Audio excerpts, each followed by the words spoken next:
Olha só o que diz a palavra de Deus, querido. Forjai espadas de quê?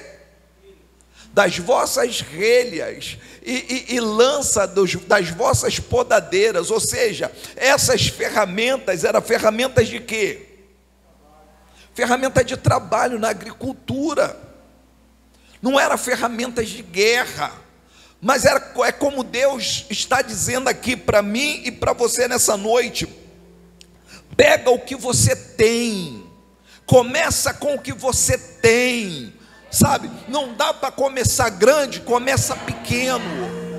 Não dá para começar como você queria, começa como dá para começar e vai em frente. Porque tem gente que quer arrumar desculpa para não dar o primeiro passo, tem gente que quer arrumar desculpa para não tomar uma decisão, tem gente que quer uma desculpa, sabe, para ficar estagnado no mesmo lugar. Mas, gente, pior do que começar, sabe, devagar, pior do que começar no passo do gado é não começar. E aí eu vejo Deus falar aqui, olha, pega lá, pega o que você tem. O que vocês têm? Vocês têm o quê? Vocês não têm armas de exército? Então pega o que você tem e transforma naquilo que você precisa. Querido, querida, eu sempre falo para as pessoas, quando elas vão lá fazer o curso, eu digo assim para elas, olha, se não der para começar, sabe, com uma parafusadeira para drywall, começa com a parafusadeira que você tem, coloca lá um adaptador, né, na ponta da parafusadeira, que custa baratinho, infinitamente mais barato do que você comprar uma parafusadeira, mas não arruma desculpas para você não começar. A gente tem que ter isso na nossa cabeça. Eu quero citar aqui o exemplo de Davi. Davi, aos olhos da sua família, aos olhos do seu irmão, dos seus irmãos, Davi era o quê?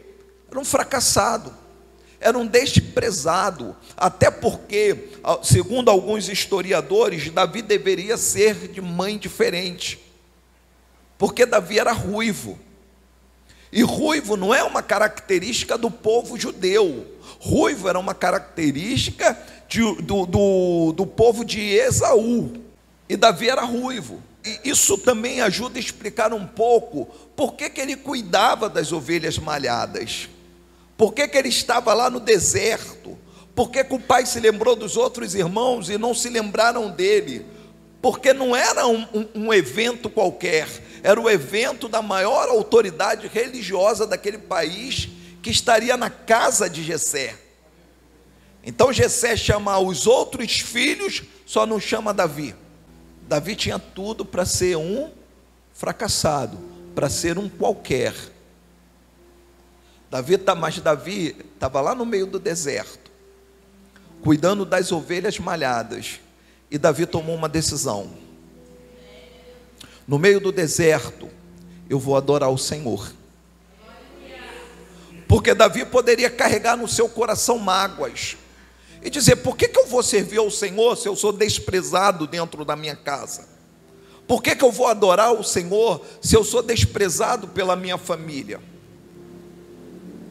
Mas você vê que no deserto, Davi escreveu salmos lindíssimos, como o Salmo 23. O Senhor é o meu pastor e nada me faltará. Sabe como é que ele escreve esses salmos? Observando. Ele observa o trabalho do pastor, ele como pastor. O pastor cuidava das ovelhas, o pastor andava uma longa distância, às vezes andava muito mesmo, muito, passava-se o dia todo fora e voltava-se no final da tarde, porque andava-se uma longa distância, procurando o quê? Pastos. Guia-me até pastos verdejantes e leva-me até águas tranquilas, porque a ovelha não bebe água em água corrente, a ovelha é um animal muito assustado, então você tem que levar a ovelha para poder beber água em águas tranquilas. E ele escreve esse salmo lindo, que todo mundo no mundo conhece, o Salmo 23. Ainda que eu andasse pelo vale da sombra da morte, não temeria mal algum, porque tu estás comigo. Será que ele não escreveu isso porque Deus o livrou do urso e do leão? Ainda que eu andasse pelo vale da sombra da morte, será que não foi esse momento, o vale da sombra da morte? Mas Davi tomou uma decisão: eu vou adorar o Senhor. A outra decisão que Davi tomou, querido, querida, foi de ser fiel ao seu pai, ainda que houvesse o desprezo do seu pai. Porque a ovelha malhada era uma ovelha que não tinha muito valor. E a Bíblia diz que Deus o tira de trás das malhadas. Mas ainda assim, ele vai e não deixa o urso roubar a ovelha e nem deixa um leão roubar a ovelha. Sabe por quê? Porque mesmo fazendo um trabalho que talvez não agradasse a ele, mas ele foi fiel dentro daquilo que ele estava fazendo. E os olhos de Deus estavam observando a Davi e observando as suas decisões. E a Bíblia vai dizer que quando Deus observa Davi, encontra Davi um homem segundo o coração de Deus. E Davi, querido, vamos ser sinceros, ele não tinha nada de especial. Davi não era um homem diferente de qualquer outro homem que se encontra aqui nessa noite. Teve as suas falhas como pai, teve suas falhas como marido, teve suas falhas como adorador, teve suas falhas como líder, mas a Bíblia diz que ainda assim Deus olhou para Davi e viu em Davi um homem segundo o seu coração. Sabe por quê? Porque Davi era um adorador, porque Davi tomou uma decisão, e a decisão que Davi tomou o fez Deus o ver com outros olhos. Segunda decisão que você tomar na tua vida vai determinar como Deus vai te enxergar, se Deus pode entregar nas tuas mãos coisas grandes ou não, se Deus pode te entregar um reino para você conduzir ou não, da forma que você agir lá no deserto, lá no teu secreto, ninguém está vendo, porque ninguém viu Davi lutar contra leões, ninguém viu Davi compondo o Salmo 23, como é que ele compôs? Ele estava sentado numa pedra, ele estava de pé, ele estava de joelho, não sei, ninguém viu ele compondo, só sabemos que ele compôs porque está registrado na Bíblia, mas ele compôs lá no secreto, lá no meio do deserto, lá no meio do deserto ele estava orando, ele estava louvando o nome do Senhor, lá no meio do deserto ele estava disposto a perder a vida, mas não deixar o animal levar aquilo que não era dele, era de responsabilidade dele tomar conta. Então ele tomou conta com zelo e com carinho. Quando nós fazemos no escondido aquilo que Deus entregou nas nossas mãos, quando nós tomamos a decisão, querido, eu não vou ser qualquer um, eu não vou ser mais um, eu vou ser diferente.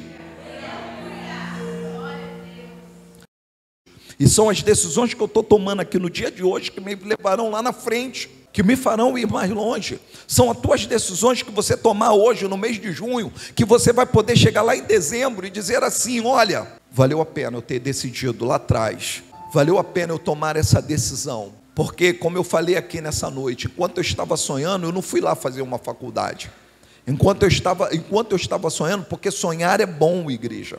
O avião que você vê voando hoje, ele começou aqui na mente de alguém. O jato que vai até o espaço, começou aqui. O carro que anda aí hoje, que nem tem carros hoje lá nos Estados Unidos, em algumas cidades lá, que ele dirige sozinho, o motorista bota no piloto automático e ele dirige sozinho. Isso começou na mente de alguém. A nossa vida começa com um projeto, com um sonho, mas se a gente não toma uma decisão, vai ser só um sonho e mais nada. Quando a gente toma a decisão, não, eu vou mudar a minha história, eu vou mudar a minha vida, eu vou mudar o meu destino, sabe? A nossa vida muda, porque nós temos algo que é fundamental, nós temos a bênção de Deus. Você pode dizer amém? Nós temos a bênção de Deus.